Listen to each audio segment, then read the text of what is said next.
Waalaikumsalam warahmatullahi wabarakatuh. Bismillahirrahmanirrahim. Laqad kana lakum fi Rasulillahi uswatun hasanah. Sungguhnya telah ada pada diri Rasulullah SAW suri teladan yang baik bagimu.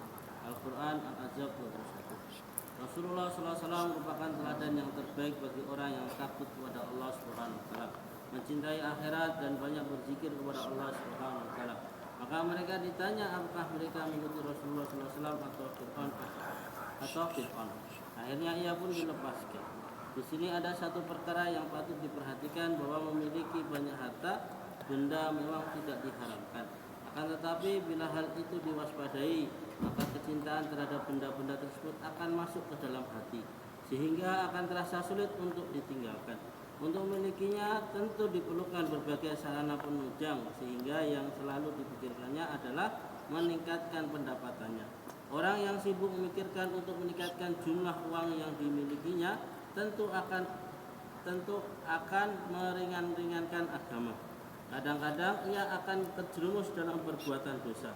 Jika orang yang telah tenggelam dalam dunia itu mudah terselamat dari godaannya, maka Rasulullah SAW tentu tidak akan mengingatkan supaya manusia tidak cinta dunia, dan beliau SAW sendiri tentu tidak akan menghindarinya.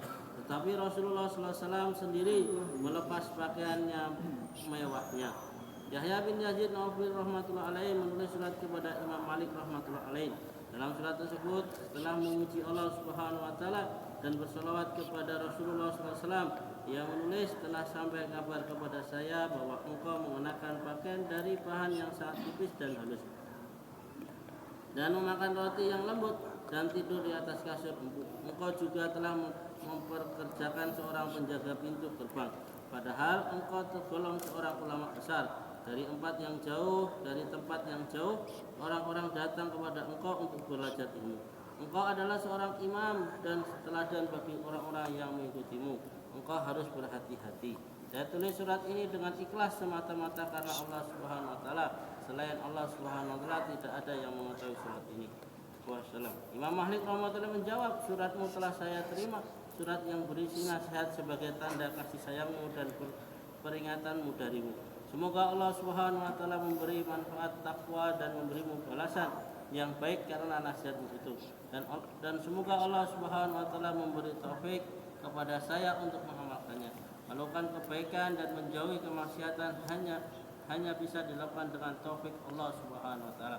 Perkara-perkara yang engkau sebutkan itu semuanya benar, dan memang seperti itulah yang seharusnya. Semoga Allah Subhanahu wa taala mengampuni saya meskipun semua benda-benda ini diperbolehkan. Allah Subhanahu wa taala berfirman, "Qul man harrama zinatallahi allati akhraja li ibadihi wat thayyibati minar rizq." Katakanlah, siapakah yang mengharamkan perhiasan dari Allah Subhanahu wa taala yang telah dikeluarkannya untuk hamba-hambanya, dan siapa pula yang mengharamkan rezeki yang baik. Al-Quran Al-A'raf 32. Kemudian Imam Malik rahmatullahi menulis, saya tahu bahwa tidak memilih perkara-perkara ini lebih baik daripada memilihnya. Untuk masa yang akan datang, kirimkanlah lagi surat untuk saya, dan saya juga akan menulis surat tersebut. Betapa bijaknya pendapat yang dipilih oleh Imam Malik rahmatullah alaih, yang memberikan fatwa bahwa menggunakan benda-benda mewah itu diperbolehkan, tetapi ia juga mengakui bahwa meninggalkannya jauh lebih baik.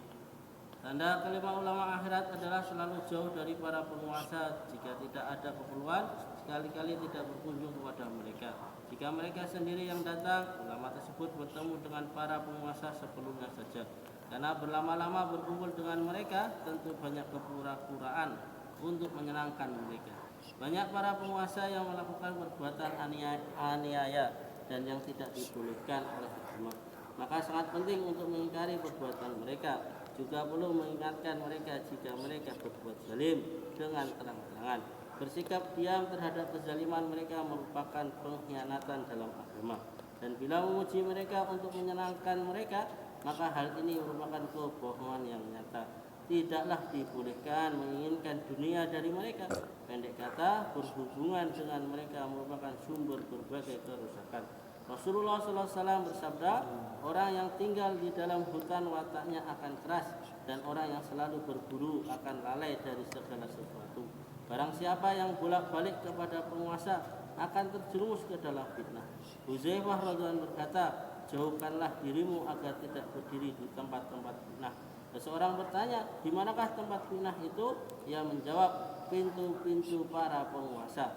Karena dengan pergi kepada mereka, kita harus menyetujui perbuatan-perbuatan salah mereka.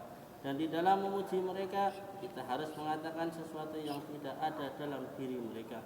Rasulullah SAW bersabda, seburuk-buruk ulama adalah yang selalu datang kepada penguasa, dan sebaik-baik penguasa adalah yang datang kepada ulama. Samun rahmatullahi, teman Syirih Syafi'i rahmatullahi berkata, saya pernah mendengar bahwa jika kalian mendengar seorang alim yang cinta dunia, maka curigailah agamanya. Saya telah membuktikannya sendiri. Sekembalinya saya pergi kepada raja, saya pun menghisap hati saya. Saya rasakan ada pengaruh yang buruk.